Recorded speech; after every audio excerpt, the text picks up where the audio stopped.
All right, we're going to go ahead and get started. So good afternoon, everyone. My name is Amy Julie, and I'm the director for the Illinois Center for Specialized Professional Support at Illinois State University. We're excited to have you here for the third webinar from prospecting to conversion behind every employer campaign.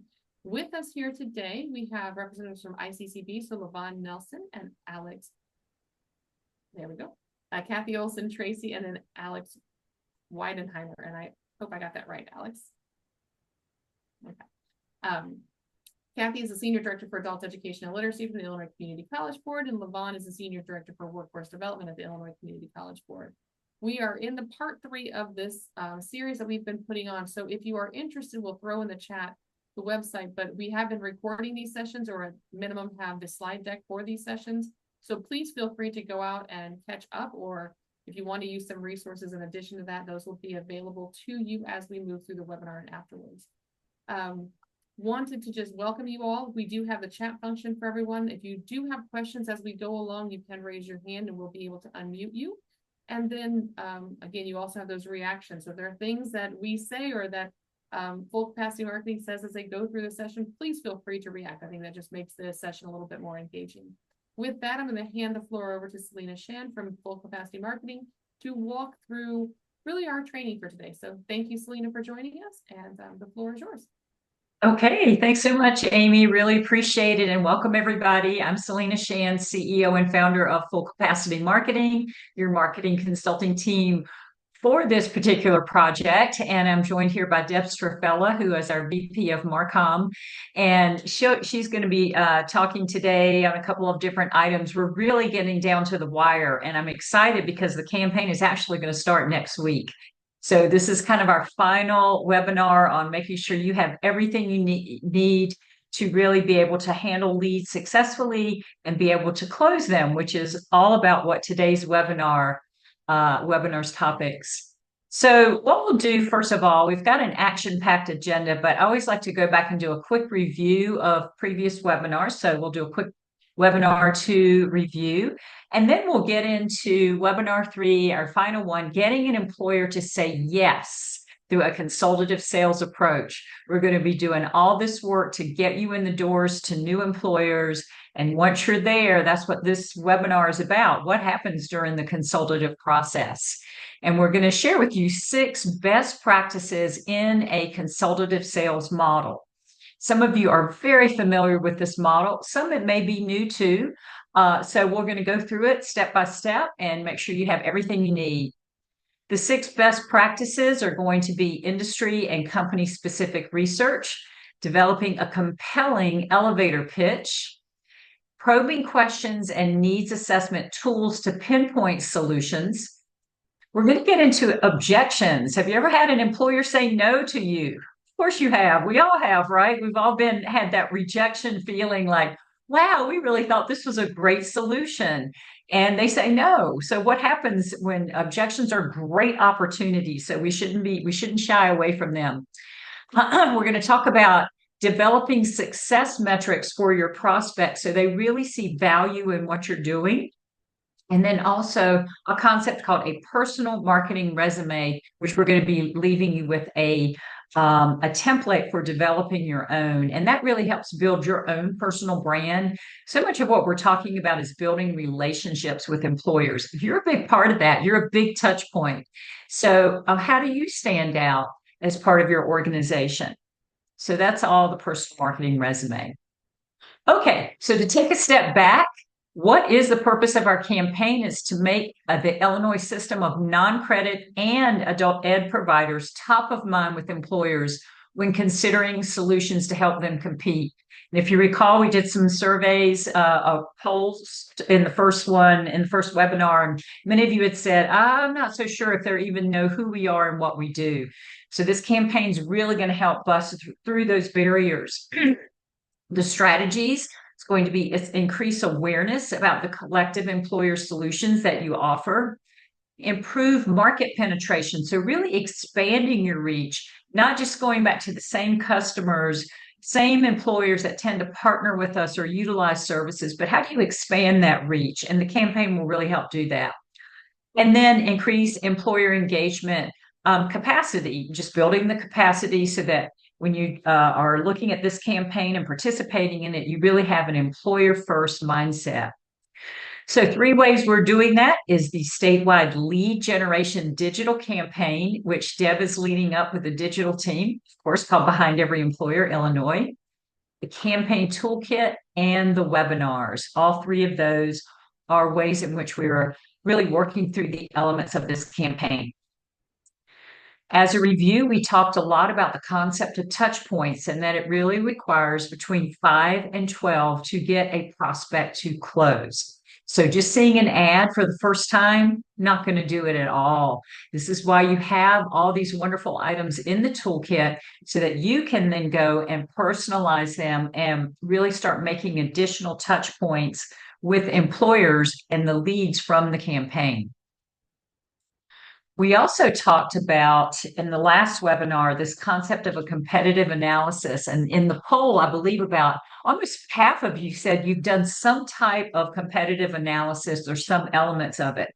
So we went through that in detail. And really what it is a process of examining similar brands in your industry. So you can kind of gain insight into what they're offering, what their marketing approaches are like, and how you kind of stack up against them. We call it friendly online stalking, but it's really digging into the research. What it helps you to do is answer a couple of questions that could be on the mind of an employer. Well, why would an employer want to partner with your organization versus an organization, a competitor, someone that does similar services? What do you do different and or better than your competitors? And is engaging with you worth their time? So even those of you who have free services, and some of you are on the call that do have free services that just really want engagement with employers, sometimes they look at that and say, well, free, I'm still going to have to use my time and energy, and that I value. So you even have to break through that barrier, and that could easily be an objection. So as you recall, we gave you a whole template on how to do this competitive analysis.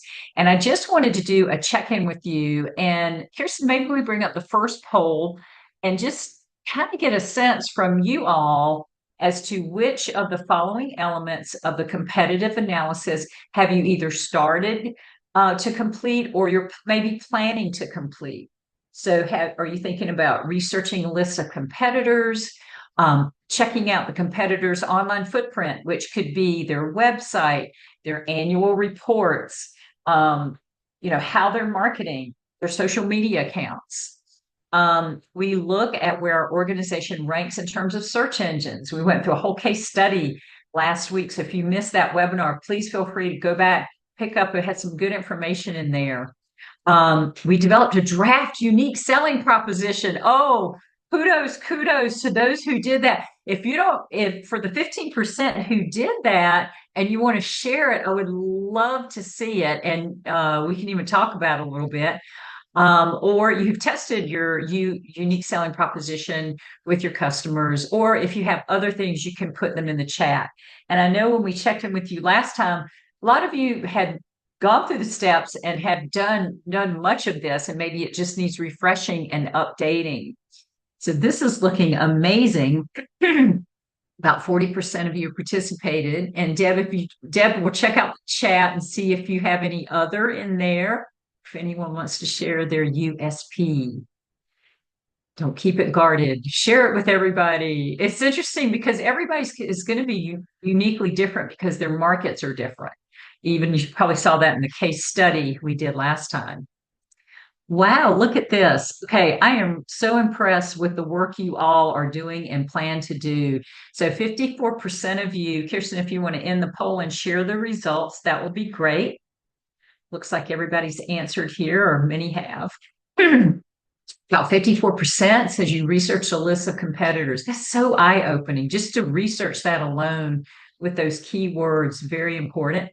46% checking out the online footprint. 17% looking at where the organization ranks in search engine, 13% USP, and then those 13%, I imagine you'll go and test them with the customers. So fantastic. Okay, thanks, Kirsten, very much. We can shut that poll down. That's very eye-opening. Really appreciate that. Okay, so that gives us some idea. Now, remember, we also talked about your toolkit and the touch points.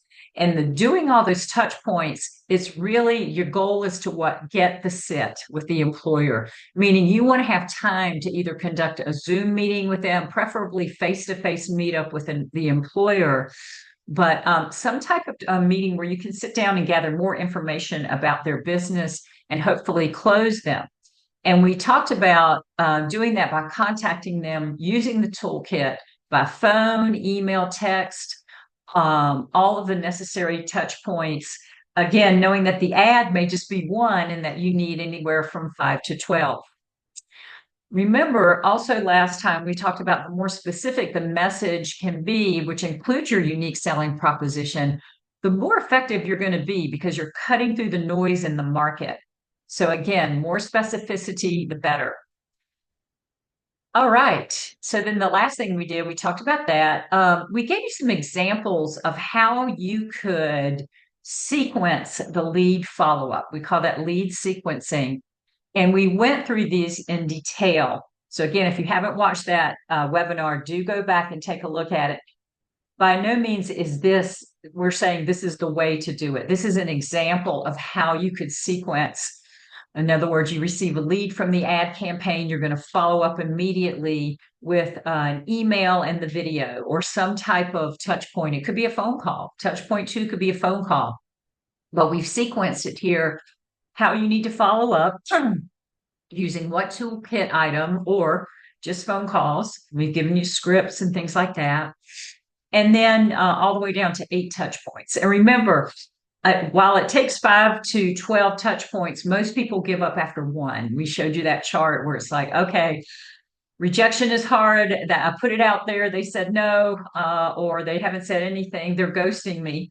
It's kind of like dating, right? They're ghosting me. Where are they? You just have to keep dropping those tidbits of love. Eventually, they will come around. And so this chart really helps you to do that, as well as the toolkit items. So that's really what we covered in the last webinar. So let me just ask you one more question. Kirsten, if we could pull up the the poll number 2. And this question is, what toolkit items do you plan to tailor with your unique messages? Social media posts, the fact sheets. You check all of them that apply. E-newsletter. Or you may say, you know what, I'm primarily going to use the ready-made tools without tailoring, which is totally fine because there's some great messages in there, which is why we're giving you the option to do so. And some of you, we were talking before the call started today that, the bandwidth issue is really difficult for you all. We get that this grant is really tough, which is why we're trying to make those tools as ready-made as possible. Okay, fantastic. All right, let's go ahead and close this and move on then. So it looks like it's 78% or almost 80% social media. That's great.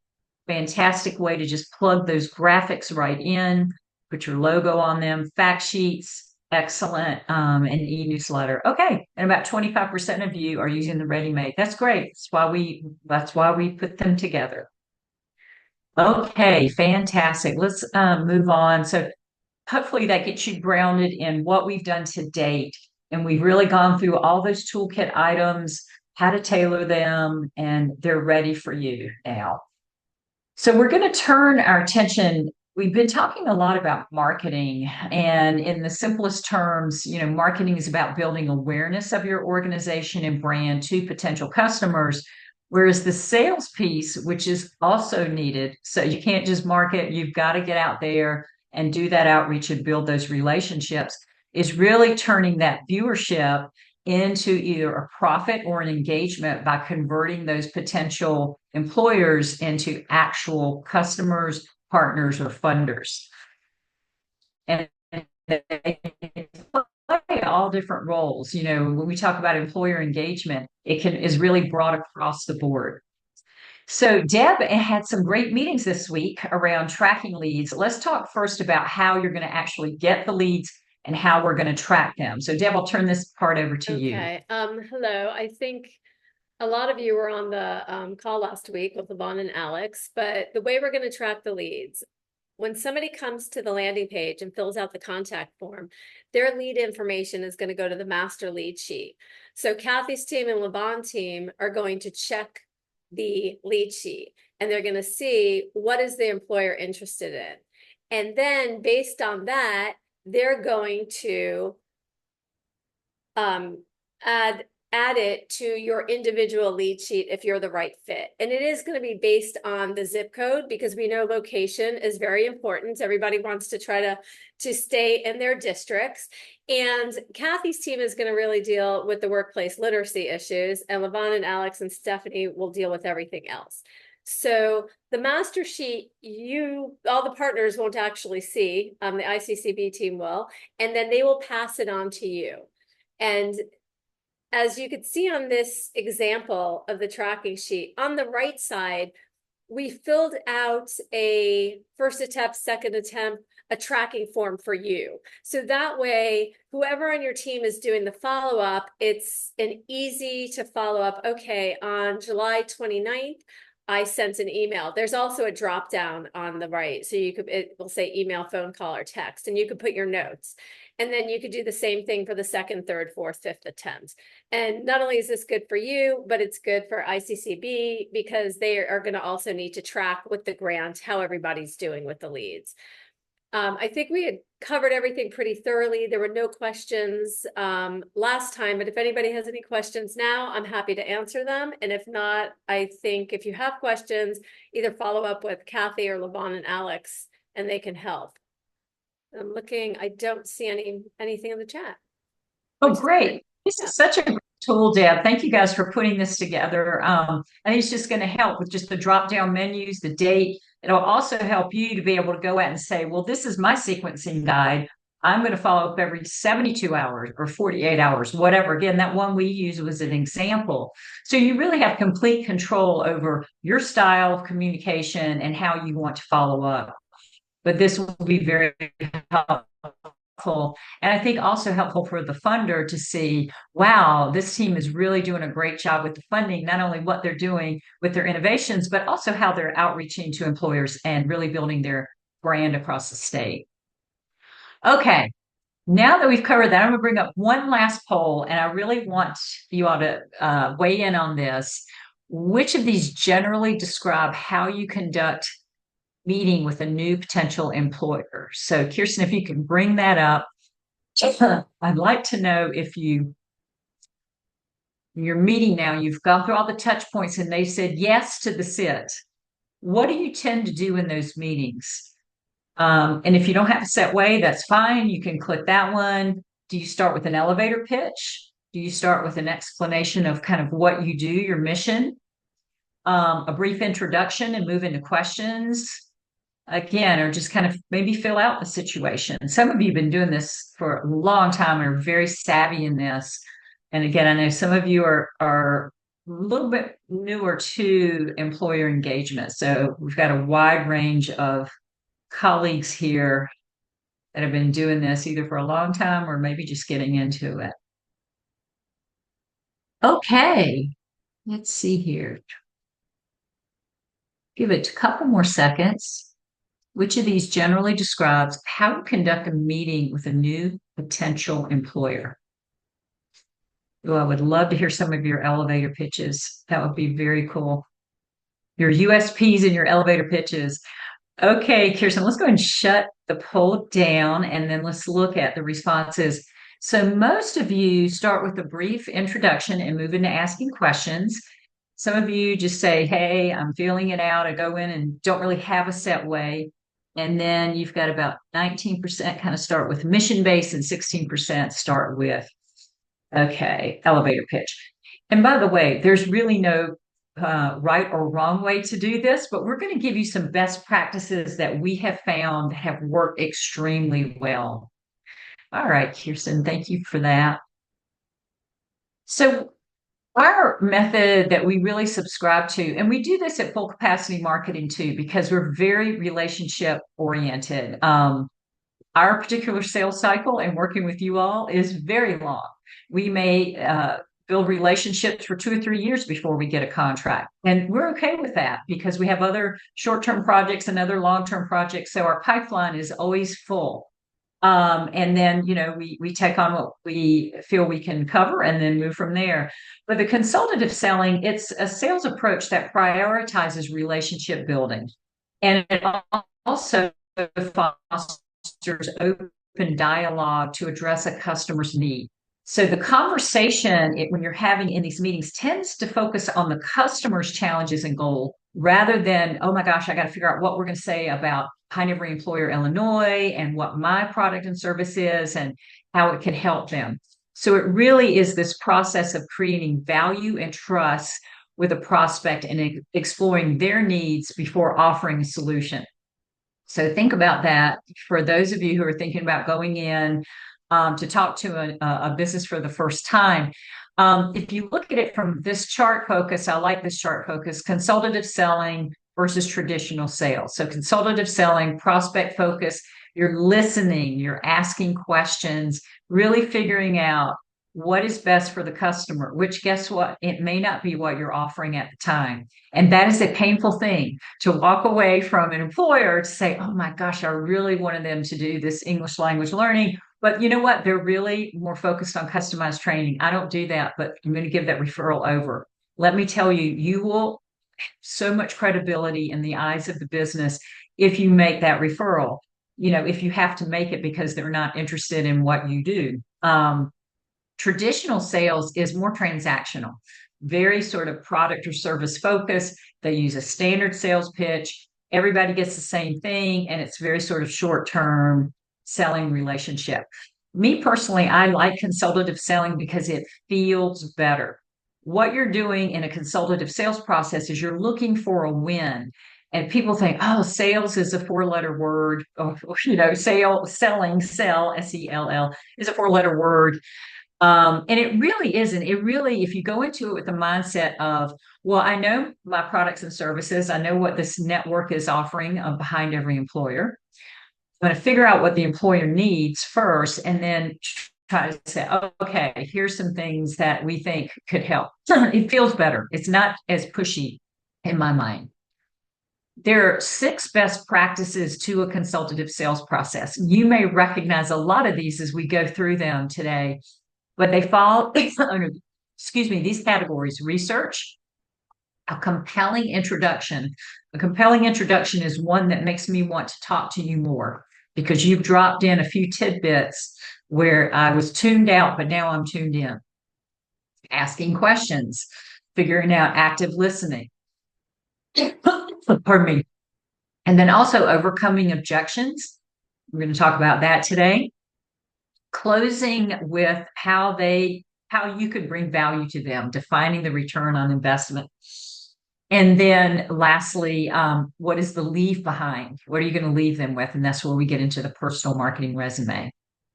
Okay, so let's go through each of these 6, and we'll start with research first.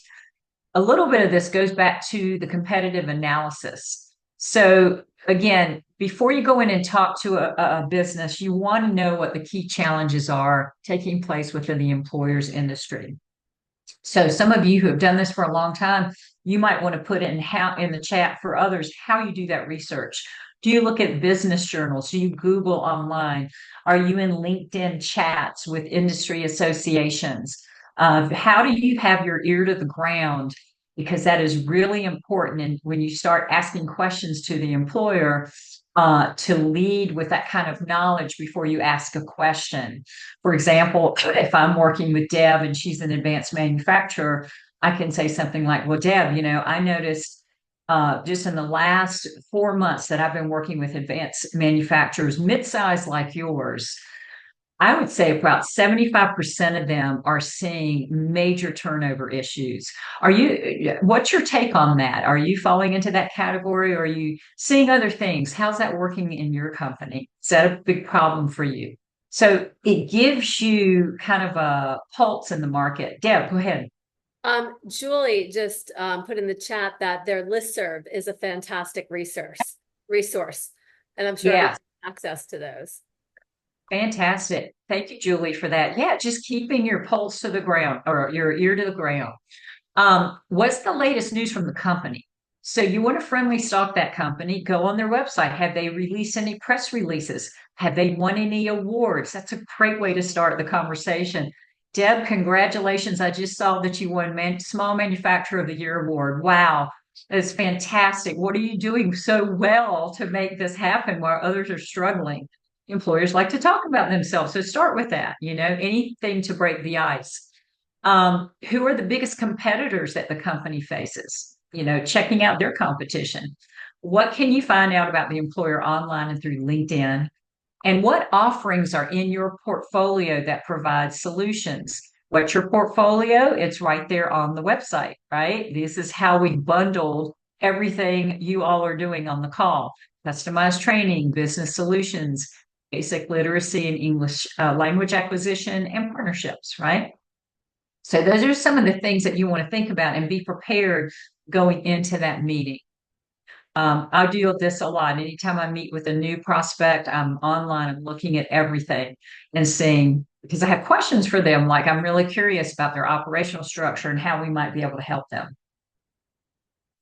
Next thing is a compelling introduction. Now remember, we are working with a B2B audience, so we want to use data. You want this to be natural, but you're walking into somebody's office or you're talking to them for the first time on the phone. What is it you're going to say? And if you can use data and examples because they're a B2B audience, all the better. The other thing you want to do is link in to being a partner of this network. So, hi, Deb. Deb, I'm just partnering with you today. I'm just role playing, but I'm Selena, I would say, my title, my organization, and I'm a partner of the Behind Every Employer Illinois network, where we find solutions to help manufacturing companies just like yours stay competitive. In fact, we've helped more than 28 companies in our region overcome pressing issues to help them, with some major challenges. And keep their profitability high by whatever percentage. We're really proud of these data points because we're such advocates for our regional companies. I'm really looking forward to having this conversation today to see what we can do for you. And that's pretty lengthy, but in my mind, I've got those data points. It may not come up in the beginning, but I want to leave Deb with something that she wants to ask me about. And so if she knows I've helped her, maybe some of her competitors, not that I would disclose information about her competitors, but just the fact that I'm out there in the community working with companies like hers, and we've helped them improve their profitability on average by 22% based on the trainings we've executed. Now I probably have her attention. Do you see the difference? And then just going in and saying, hi, I'm with this network and we have solutions. So find those data points. That's why working on your USP and those messaging that we did in last week's workshop was really important. Okay, let's talk about probing questions. So many of you, I believe a majority, go in, you do a short introduction, and you are doing a consultative process, because consultative selling is about active listening. It's not so much me telling everything that I've got up my sleeve that could, like throwing spaghetti at the wall. Here, Deb, I'm going to put you through a 20-minute presentation on everything the network does. Meanwhile, Deb's got things to do on the floor, plant floor. She's got things going on. She's got HR issues and her head's in another space, right? So it's more about getting her to talk than me to talk, because I don't know what I'm going to say yet. She may say to me, oh, tell me more about this internship thing. I'm kind of interested, maybe she's dropped a hint about that. So it really is about building a relationship. And so the questions that you ask are important. It's not that you have to go in with a set of questions, but having 3, 4, 5 questions in your hip pocket that you're going to ask is important. There is power in standardizing those 3 and 4 questions from your team, and I'll tell you why. If you've got people who are out there, if it's just yourself or people on your team who are out there meeting with employers, wouldn't it be great to aggregate that data to really understand, if you've met with 20 employers, what are their biggest issues? So that data can be really, really powerful. Let's do a case study. Remember Santa Cruz? I'm sorry, I'm losing my voice here. Remember Santa Cruz? Santa Cruz did a regional behind every employer campaign.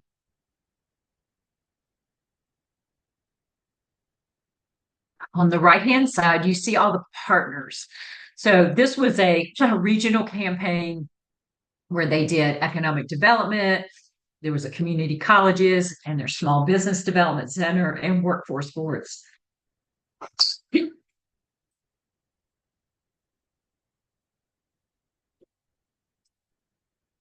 So sorry. Okay. So Santa Cruz County, this is how they package the ways to engage. And I'll let you read them off while I take a sip.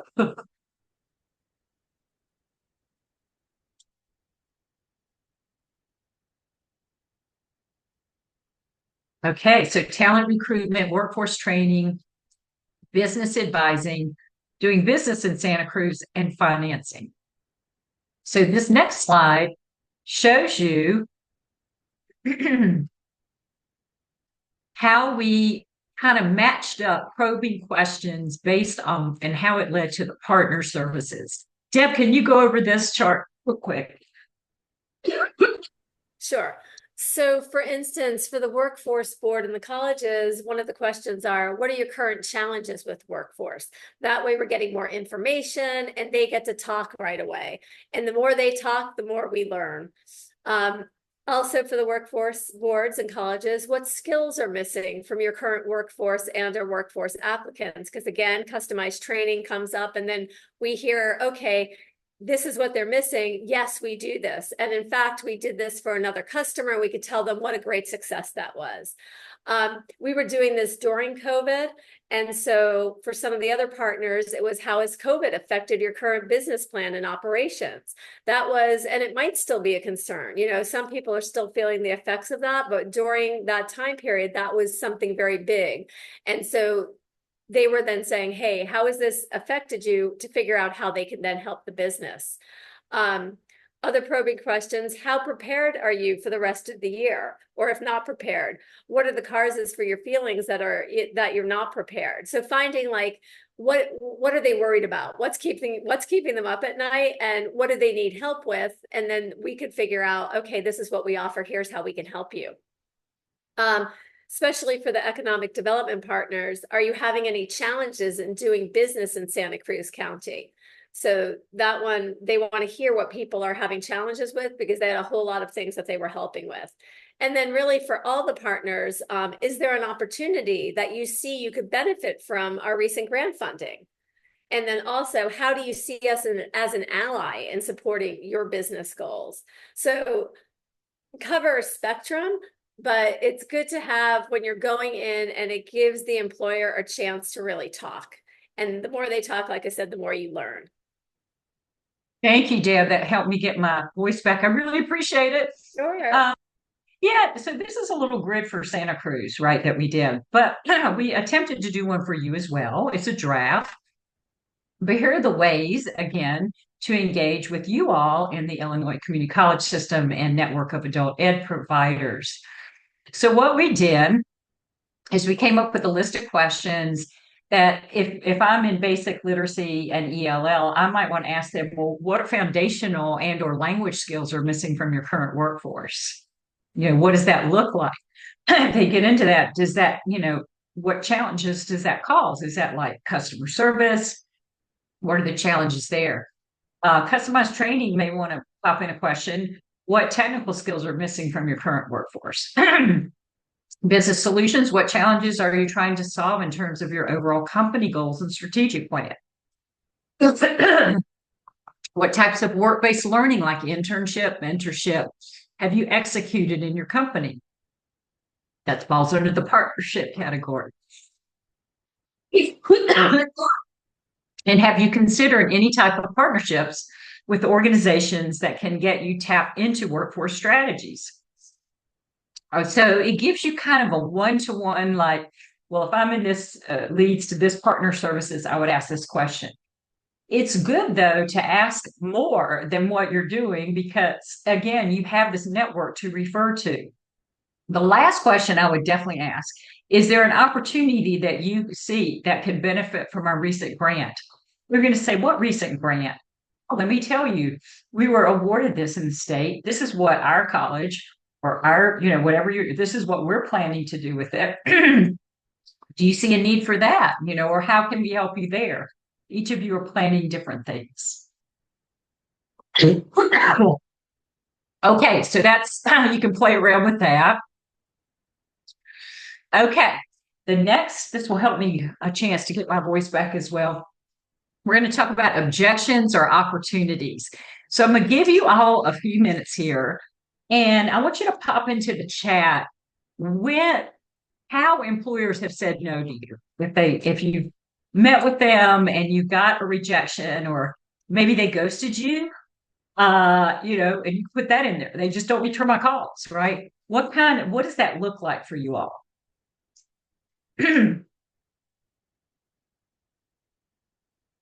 And Deb, I'll let you read them off to me. Nothing yet, but we'll give everybody time to type away. You're probably all the pros are saying, Selena, what are you talking about? Right. We've never been rejected. No one's ever said I'm not interested. Okay. Oh, Christina put in there, the sorry, not now. Bonnie said most often it has to do with time and the employer's inability to focus on training needs while they are fighting bigger issues. Yes. Lucretia said, not necessarily a no, but requires multiple touches. So yes, that's very typical. And Tim is saying he's been ghosted, and we need to wait for the next budget year, which I'm sure a lot of people have heard that one. Mm-hmm.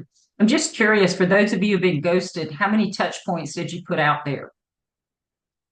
Was it 1, 2, 3? And I tell you, I'm the same way on this.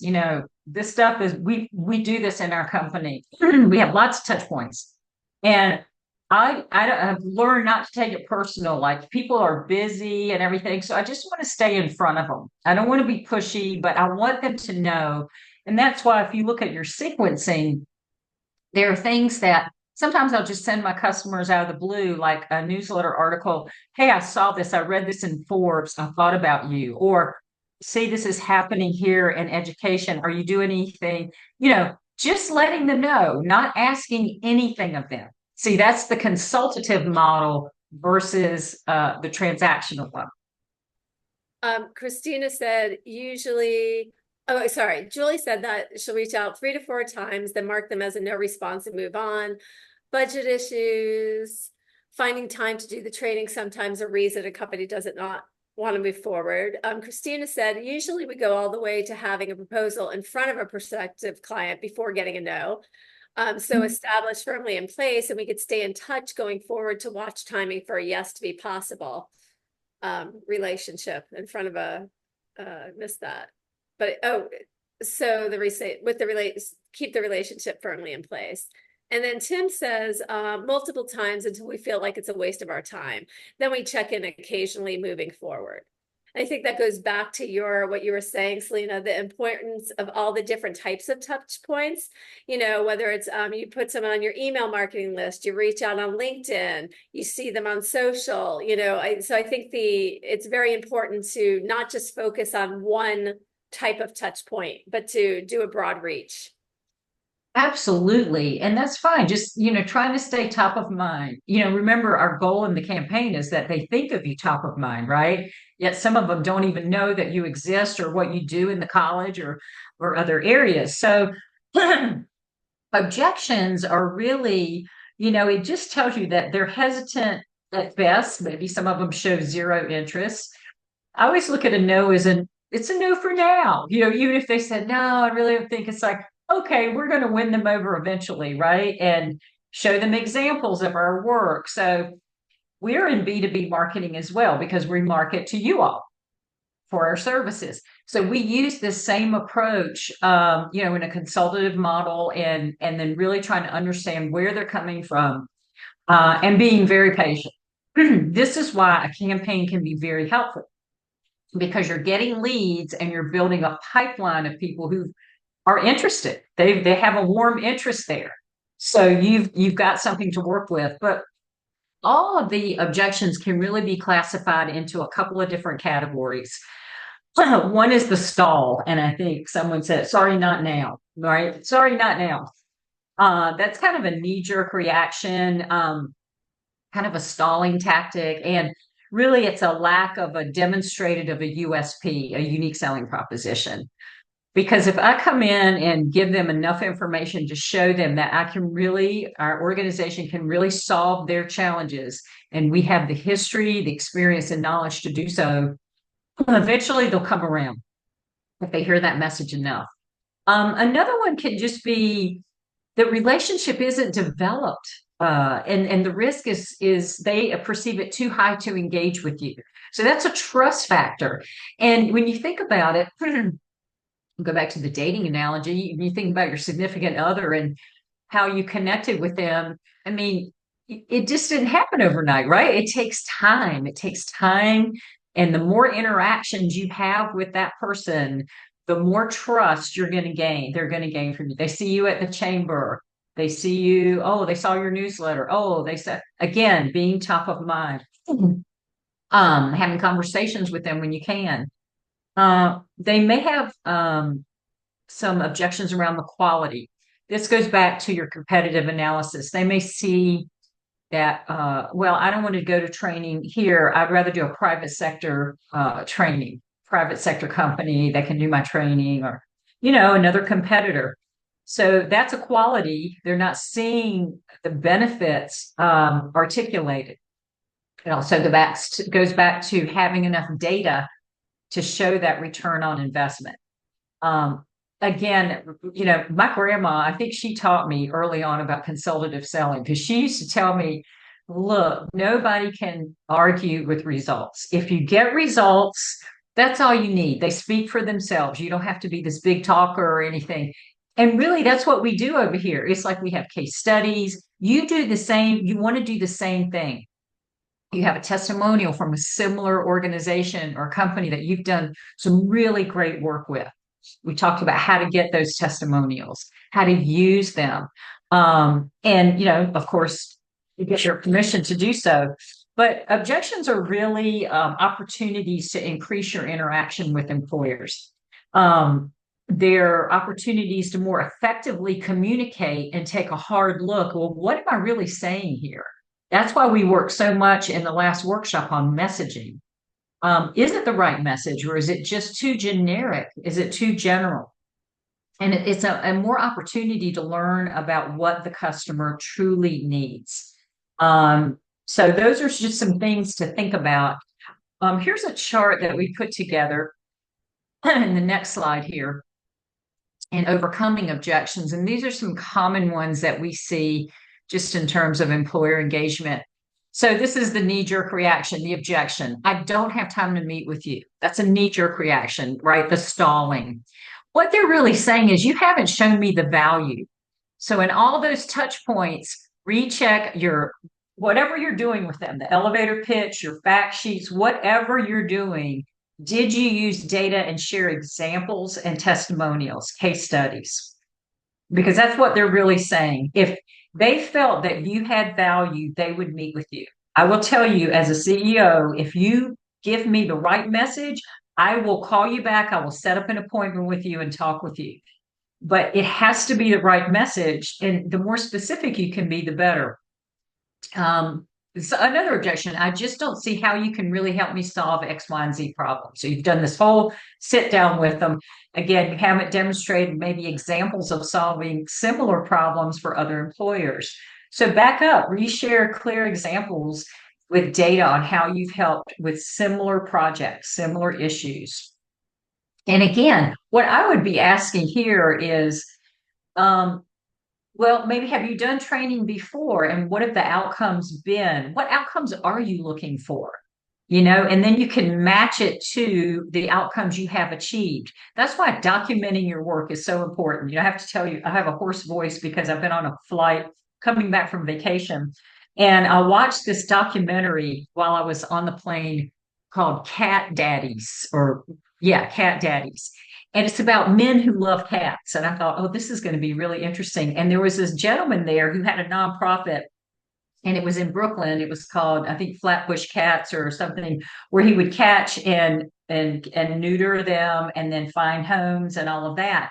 And he said, I didn't really have a lot of experience in marketing and all that stuff. He goes, and then I realized that I don't have to ask for money. I simply have to document my work.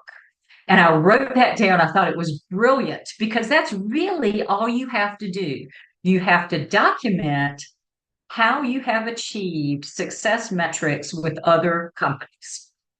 You do that, you're going to start building trust. Or if you just say next and that kind of thing, you can be spinning your wheels, but really taking the time to document. Here's another objection, which could maybe blend into some recovery work. I haven't heard great things about your organization, or maybe they didn't have a good experience with the organization. Then you have to go into some recovery work. But again, maybe you haven't demonstrated enough competency. This is where your personal marketing resume will really come in, and we're going to show you how to do that. So again, building more trust, which may take more time. That's why you always want to have a pipeline so that you're not feeling like, oh my gosh, I've got to meet these performance metrics, so I have to close them. Then it becomes pushy versus relationship building. Another objection, I'm not sure that you have the right experience to help me. Again, you maybe haven't built up your expertise enough. Use the personal marketing resume, which we'll get into. So this is just a fun little chart. But what I would do if I were you is start mapping out, what are they saying? Just like the ones you say, sorry, not now. Some are bandwidth issues. Some are ghosting you. So to me, this points to, what is your message? Is it specific enough? Do you have a unique selling proposition? How do you have data and testimonials? Deb, anything else to add to that? But to me, this is really fun, the fun part of it, because you can turn people around. You can. Yeah, no, I think you've covered it. I mean, that was why one of the things when we were working on putting the toolkit and landing page together, we had the team, we asked for a testimonial. So on the landing page, there were 3. And so although they might not be specific to your organization, it's specific to the program which you're part of. And the more then you can get those testimonials ready and even share those, I think that makes a difference. People like to see who else you've worked with. So I think testimonials and documenting, showing them, you could overcome a lot. Yeah, well said. Well said. Now, another thing, sometimes objections can catch you off guard. You think you're really in a role with a conversation, and they catch you with something, and maybe you become a deer in headlights. Do not panic. There's this little formula called feel, felt, found. What is it? It's a method that gives you time to think, number one, and it helps to foster a connection by relating to your prospect's problem. So it goes something like this. The feel part of the statement is creating empathy. So it shows that you're actively listening. And I'll give you an example here in just a minute. And building rapport.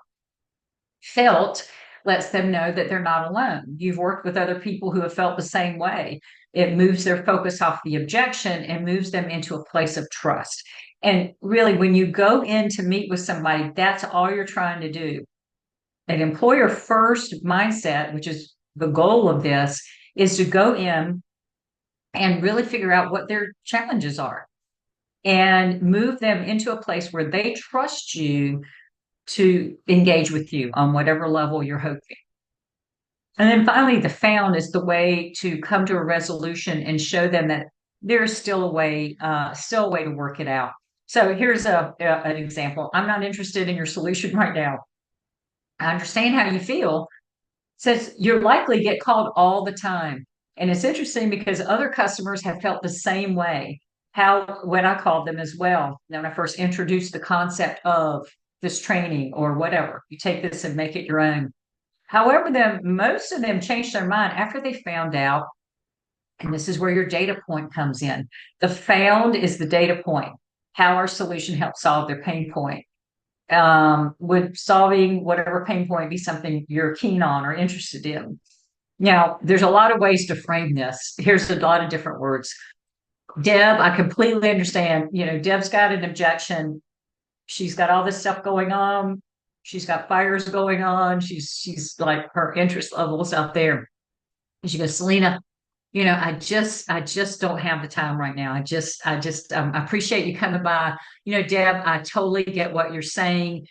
Many customers, just like you, the advanced manufacturers I work with, they have so much going on. And they said the exact same thing when I walked in their office. So trust me, I'm not taking this personal. I'm just sharing this tidbit with you is what they discovered was that if we were able to work together, they improved their productivity by 22%. I know you had some issues with in HR or finding talent, or your turnover's been really high. If we were able to do this training and get your productivity levels up by whatever percentage you thought was going to be good, would you work with me on that? I mean, I'd be happy to measure that and really see if we could make an impact on this training. Something like that. Now, Deb may still say, well, let me get back to you. Okay, don't worry about it. Just, well, thank you so much for your time. It was great to meet you. And then you just start those additional touch points every now and then. I wouldn't follow that lead sequencing guide because Deb's really stressed right now. So now may not be the best time. But I could certainly send her things via email. Thank you so much for your time. Found this to be a very interesting article. Maybe there's an event coming up in the community. You're showing her that you want to have a relationship, right? So just different way, make it your own. You can, and you don't have to say, I understand, Deb, how you feel. Many have felt that way, but what they have found, but it just kind of gives you a framework to help overcome an objection. And I find it good when I get a odd objection that I've never had, it's like, oh, okay, let me felt found. It's actually kind of fun. So in closing, I know I'm going to work with you, Deb. I know. We've turned you around on Feel Felt Path. And I'm so glad, Deb, that you want this training because I really do think we'll make it work for you because I know you've got split schedules with your teams on the floor. We've got a lot to sort of work through, and I can work on a proposal for you. But before I give you that proposal, if we were to move forward, let me know how you would define success. And then you stop talking and you let Deb talk. She may say, my turnover costs are through the roof, or I need, whatever it is it's going to be. You take that and you turn that into a success metric. So where do you think you are right now, just in terms of cost per hire or turnover costs or whatever? Okay. And then you work with Deb on that. And you think about it when you bring back that proposal. Many of you write out a proposal and then meet with the customer again. Those of you who are in adult ed may have something right on the spot for them. So, take your time with it, but definitely come back with measures because this is how you will help close the deal. Okay. And then the last part we call personal branding because it really is about you having that connection with the business, with the owner or the HR person or the training division. And by the way, you want to have multiple relationships within the company because if somebody has left that has been your contact, now you don't have another contact to go to. So building those multiple relationships, especially in mid-size companies, really important. Sometimes smaller companies just have one person that does everything. We get that. But the personal marketing resume, we've got a template for you. I'll give you an example of one. But here's the questions you kind of want to answer and then put it in this format. So, Deb, I'd like to leave you with this because you really we've talked a lot about your business today. I just want to let you know who I am. This gives you a little bit of information about how I work with our customers, what's the focus, my background in areas of expertise and just different resources that we have.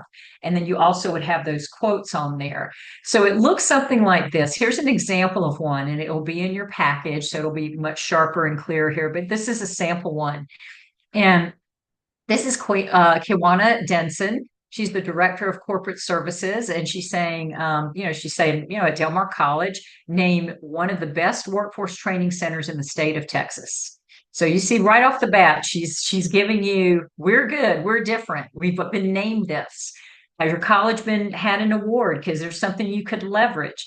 If you have nothing, you can always say, we're part of this network.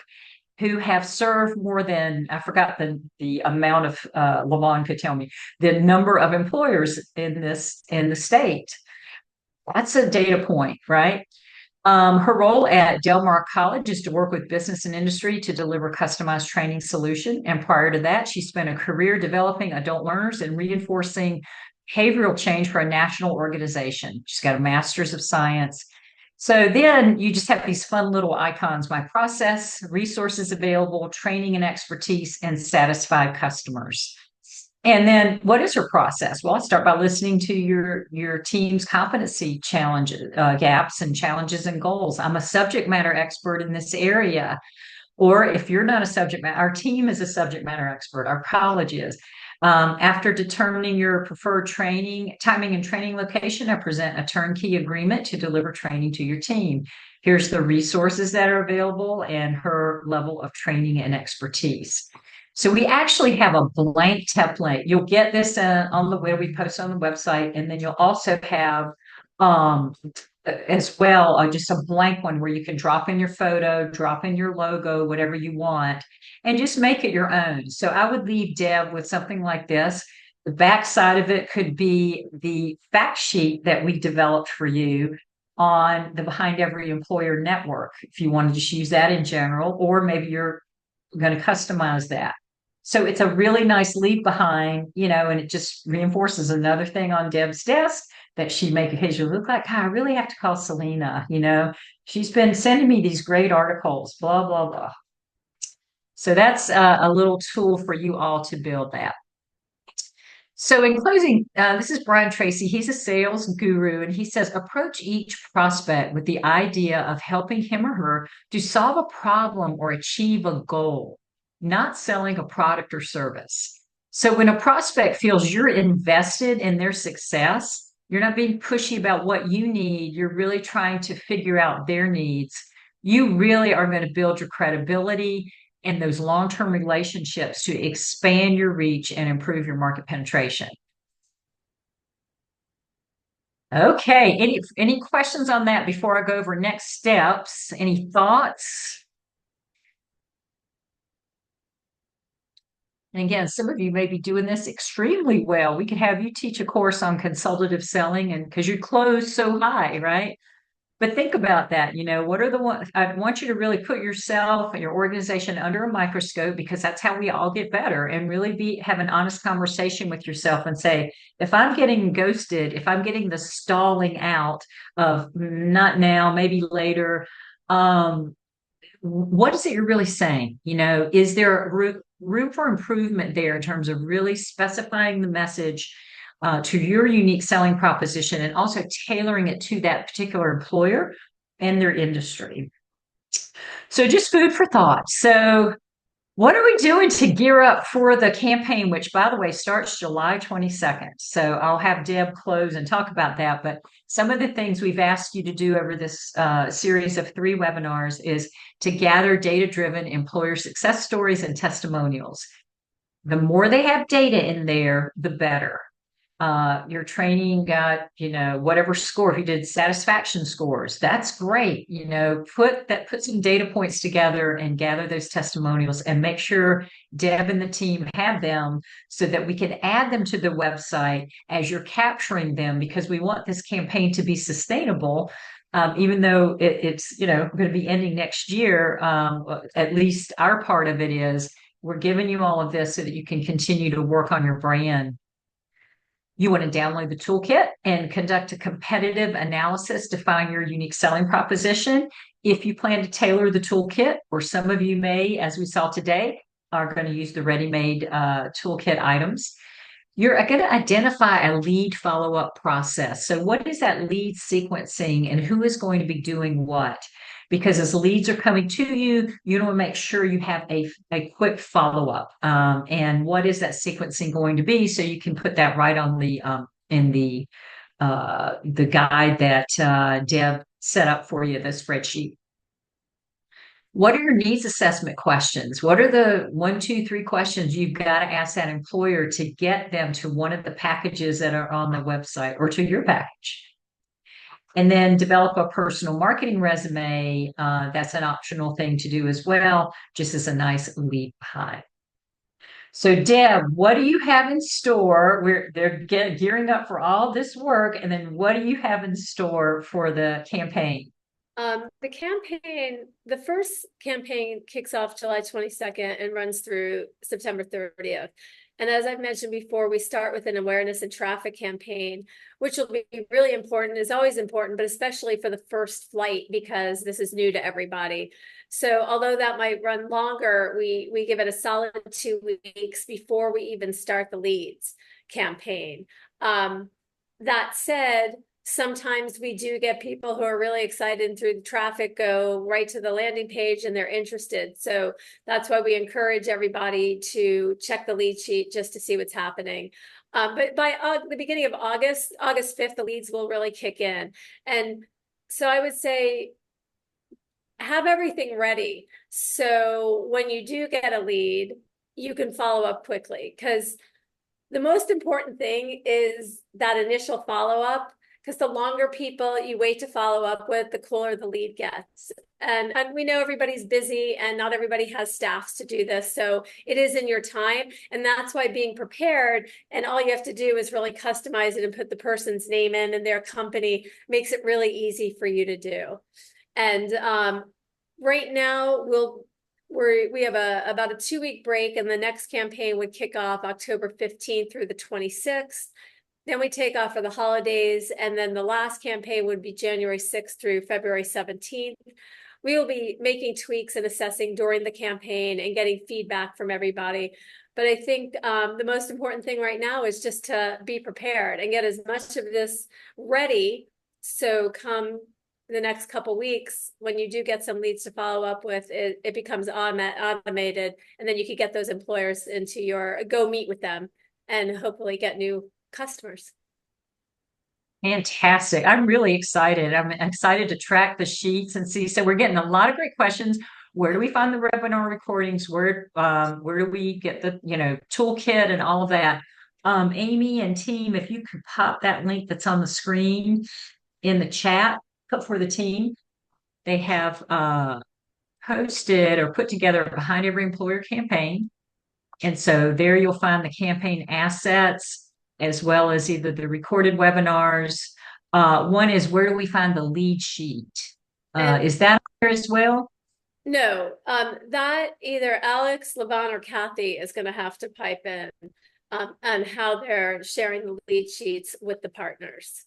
Got it. Chris has a question. Chris, did you want us to unmute you so you can chat? Can we unmute Chris Blankerhorn? I didn't have a question. Oh, you just had your hand up. Okay, got it. That didn't realize it was up. Yep, misclicked. Okay, no worries. Thank you so much. Anybody else have any other questions? Would love to hear your USPs. You can stay in touch with us too. We've got our contact information in these PowerPoint decks. So I would love to stay in touch with you and see how you're doing with your unique selling propositions. If you have any questions on the materials as you're going through, Deb is actually the same as my address, Deborah, DEBORAH at fullcapacitymarketing.com. Selena, Also, oh, I'm sorry. yes, go ahead, please. Did you want us to answer that question now about the lead sheets? I'm sorry, I didn't want to just jump in.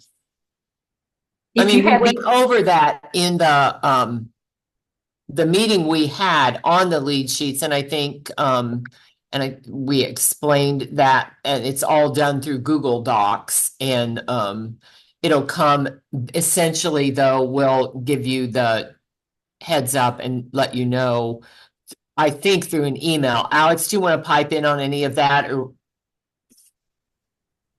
yeah, how it's going to work is there on the Google Sheets, each of you, whoever is designated as a lead contact for the grant, you should receive an email invitation inviting you to showing that you can edit the spreadsheet.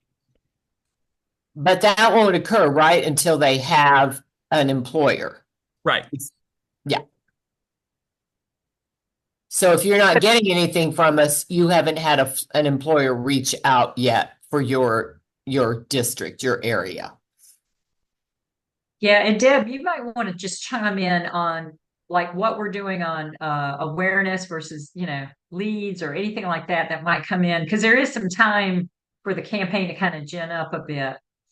Yeah, I mean, as I said, the first 2 weeks is awareness and traffic, and awareness is that it's just showing ads over and over again. So people are starting to look, oh, what is this behind every employer, Illinois? Oh, they're the largest workforce trainers in the state, all those messages that you saw on some of the social media posts. So that will go on. The traffic part of the campaign is for people who are starting to get a little interested and might actually click on the campaign. All the ads will link to the landing page because that's how we're going to capture information. So that's why I've said the first couple weeks we don't expect a lot, and then the first week of the lead campaign, because it's brand new, is usually a little slower. As we get going and we get into the second campaign and the third, the algorithms, the platforms get to know us better. They know how to target better, and things just work better. So the initial could be a little slower. They vary. So that's why my suggestion is for everybody to always be ready to go, because we might end up getting a ton of leads right at the beginning. It's just hard to say until the campaign starts. So it's always just better to be ready and be prepared. And then as the campaign goes on, we'll get a sense of what areas are getting the most leads and stuff. And we'll work with we'll work with the team on that, but just be prepared. I think is the best. Yes. Yes. Definitely. All right. Perfect. Well, thank you so much for everybody for your great questions. I apologize for my voice again. I'm going to turn it over to Amy to close, and we'll go from there. Thank you all very much for your time. If there's any questions, again, we are here as a resource. Selena and Deborah are fantastic and also able to answer any questions. And if you have questions about implementation within the system, reach out to Levon and Alex and Kathy. With that, have a great day, and please visit the website, check out the resources. There's some great things there for you. Thank you. Thanks. Thank you.